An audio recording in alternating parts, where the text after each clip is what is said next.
Julio Jiménez Martínez, vicepresidente del Colegio Nacional de Abogados, el Foro México. Bueno, doctor Julio, gracias. ¿Cómo has estado? Muy buenas noches. Javier, un placer saludarte. Muy buenas noches a ti, a tu importante auditorio, a tus órdenes. Gracias. A ver, 3-2 quedó la votación. Lo que me pregunto no es qué decidieron los tres, sino por qué los dos decidieron lo contrario. ¿Qué pudo haber ahí? Y además, ¿qué piensas de esto que ahora es ir tras el juez que determinó esto para que el Poder Judicial suspendiera el proceso de selección de candidatos a la elección de junio, que deben de estar todos ellos ya listos el 12 de febrero para que se eche a andar el proceso en términos ya formales?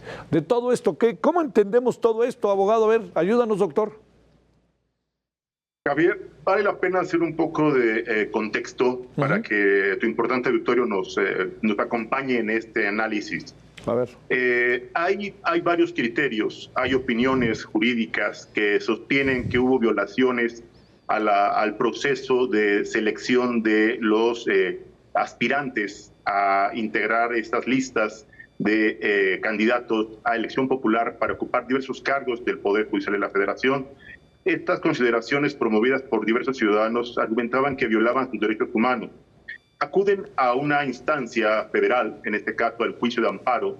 El juez primero de distrito en Michoacán valora, considera a su criterio, reitero, a su criterio, que es procedente la suspensión, ordena inmediatamente al comité que suspenda los trabajos porque hay violaciones a los derechos humanos, porque encontraron serias irregularidades en los procesos de registro, en los procesos de selección de estos aspirantes. Sin embargo, hay que reconocer algo más allá de que estemos de acuerdo o no de acuerdo con esta reforma constitucional, más allá de las filias o las fobias políticas, es más allá de nuestra opinión personal, jurídica, política o social, hay que reconocer que en México vivimos en un Estado de Derecho todavía, donde hay una estructura, hay competencias, hay materias muy claras, y en este caso, pues el juez primero de distrito no es competente para pasar por encima de un proceso inédito, polémico, pero en este proceso donde la Constitución, la reforma constitucional, le ordena a este comité integrado por diversos expertos, miembros, obviamente, para evaluar a los aspirantes que se inscribieron en el Poder Judicial para, obviamente, contender en este proceso de elección popular a diversos cargos del Poder Judicial de la Federación.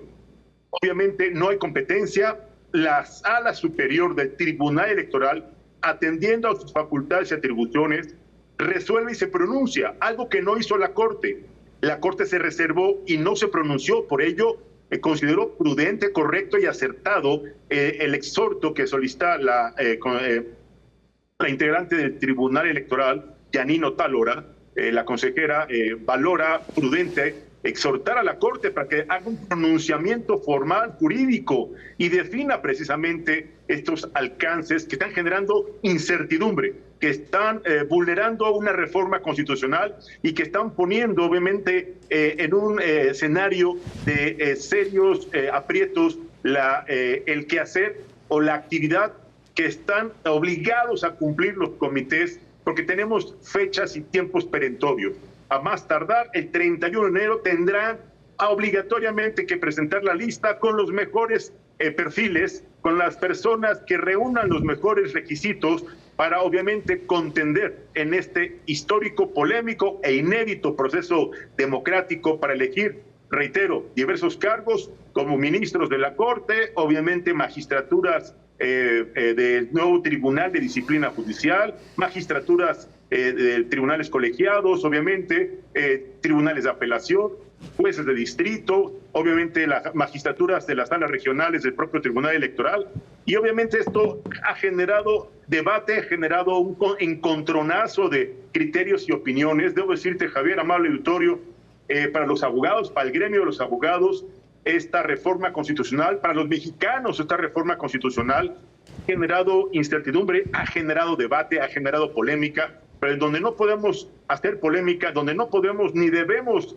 debatir, es lo que la ley y la Constitución con toda claridad le reconocen y le otorgan competencia absoluta al Tribunal Electoral, donde sus sentencias, sus resoluciones tienen carácter definitivo, son inapelables. Obviamente hay facultades y atribuciones para que le den vista a la Fiscalía General de la República y obviamente le den vista al Consejo de la Judicatura para que procedan en términos de lo que establece la propia ley y los mecanismos de impugnación en materia electoral. Vale la pena recordar que el juez primero de distrito suspende el proceso, no suspendió las actividades definitivas del comité, por ello dan 24 horas para que reanuden las actividades y dentro de las primeras 24 horas, las primeras 6 tenían que notificar qué acciones habían emprendido para cumplir con esta sentencia, esta resolución, que como bien referías, acertadamente nos comentabas, dividida, una votación no fue, pues obviamente, apoyada por la mayoría de los consejeros, los magistrados del Tribunal Electoral. Obviamente hay que reconocer que hay una gran variedad de opiniones, un contraste de criterios y, ¿por qué no?, hasta yo diría un enfrentamiento de posiciones ideológicas y políticas. Qué difícil es resolver cuando la política ha contaminado la administración de justicia. Qué complejo es administrar justicia cuando existe una invasión de competencias, cuando existe un ejercicio indebido o excesivo de las atribuciones de un juez federal. Reitero, más allá de que estamos a favor o en contra de este polémico proceso democrático, la verdad es que debemos reconocer que el Tribunal Electoral está actuando conforme a la ley, respetando su esfera de competencias y haciendo valer lo que nuestra Constitución le atribuye para darle vista, reitero, a la Fiscalía General de la República y al propio Consejo de la Judicatura. Javier. A ver, doctor, ¿qué supones, digamos, qué argumentación, bueno, supimos de ella, pero qué argumentación prevalece de los 5 integrantes del tribunal, de 2 de ellos, que con el conocimiento de las leyes, reconociendo la reforma, toda una serie de circunstancias que incluso nos has hecho referencia, votan en contra? Porque además estamos hablando de que 2 de ellos, los 2 que votaron en contra, pues son reconocidos por un gran trabajo que han hecho a lo largo de mucho tiempo. Y te diría, ¿por qué la Corte rehuyó el asunto? ¿Y qué tanto, si se va con la Corte diría algo diferente de lo que dijo el tribunal, lo cual no lo veo? A ver, una reflexión sobre esas 2 cosas, doctor. Javier, no me atrevería a especular ni a generar un posicionamiento definitivo sobre los criterios de estos 2 expertos magistrados del Tribunal Electoral. Lo que sí puedo decir es que ellos no comparten este proceso, este ejercicio de elección popular. Ellos han sido muy categóricos, de acuerdo a su opinión, de acuerdo a su interpretación, de acuerdo a su personal análisis, consideran que no es correcta esta resolución de la Sala Superior, este pronunciamiento de la magistrada presidenta del Tribunal Electoral es categórico, es claro, es contundente. Yo me atrevería, reitero, más allá de mi posición personal, de mi opinión profesional, de mi posición como ciudadano, si estoy a favor o en contra, debo reconocer que está actuando el Tribunal Electoral de acuerdo a sus facultades y atribuciones. La Sala Superior está, reitero, acertadamente a través de este pronunciamiento que hace la magistrada Yanino Talora, exigirle a la Corte que la verdad por demás debilitada y por demás evasiva no se ha pronunciado. Esto genera incertidumbre, esto genera polémica, esto genera obviamente debate y obviamente el contraste de opiniones, el debate de criterios y la unificación de algunas posiciones políticas, pues están por encima a veces de las definiciones y los criterios jurídico-constitucionales. Entonces, ahí donde debemos ser cuidadosos cuando la política contamina la administración de justicia, cuando se politiza el quehacer jurisdiccional, empiezan a generarse este tipo de debates, encontronazos de criterios jurisdiccionales y evidentemente esto despierta o enciende los focos rojos de diversos sectores de la sociedad, de diversas, diría, fuerzas mediáticas profesionales que van a alzar la voz y que van a opinar obviamente sobre este posicionamiento y sobre las consecuencias que le generen a este juez primero distrito allá en Michoacán, porque evidentemente pues no tenía competencia, no podía detener este proceso y no podía ocasionar un daño a una reforma constitucional, no podía pasar por encima de la competencia, las facultades y atribuciones de la Sala Superior del Tribunal Electoral del Poder Judicial de la Federación. ¿Les fue conveniente a los integrantes del Poder Judicial que están en el proceso de la selección de candidatos, candidatas, asumir de la manera más pronta posible la determinación de aquel juez de Michoacán? Porque pareciera que en el fondo, para decirlo de manera muy doméstica, doctor, ni chistaron. Luego le dijeron, órale, nos hacemos un lado y adelante, porque digo, ya sabemos que el Poder Ejecutivo y el Poder Legislativo no lo harían, ¿no? Pero el Judicial claro, estaba ahí. A ver, sobre eso para cerrar la conversación, doctor.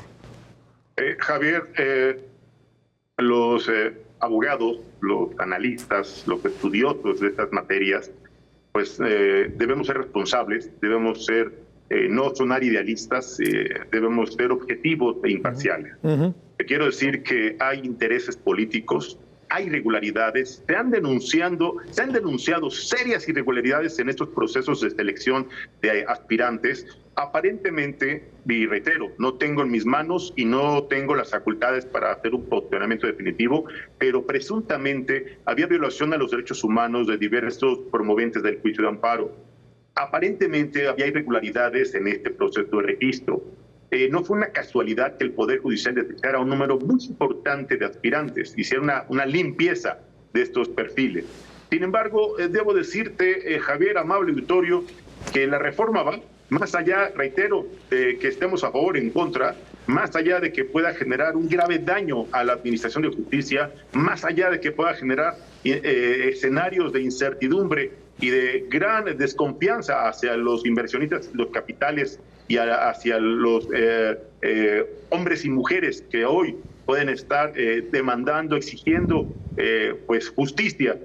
No quisiera ver que estos perfiles pudieran ser personas sin experiencia, sin conocimientos, sin autonomía, sin independencia de criterio, y que sean pagos de cuotas, sean favores personales o compromisos de grupos fácticos, y que esto pudiera generar, reitero, una violación terrible a la administración de justicia, una vulneración absoluta de la autonomía y la independencia del Poder Judicial. Reitero, no debemos hacer un pronunciamiento definitivo, pero desde mi personal opinión, creo que, reitero, esta reforma constitucional ha sido polémica, desde que nació se caracterizó por una serie de irregularidades, pero en este caso en particular debo reconocer y darle la razón a la Sala Superior del Tribunal Federal, al Tribunal Electoral del Poder Judicial de la Federación. Así es, Javier. Te mando un gran saludo, doctor. Gracias que estuviste con nosotros de nuevo. Buenas noches. Javier, es un placer saludarte. Muchas gracias. Muy buenas noches. Gracias a ti.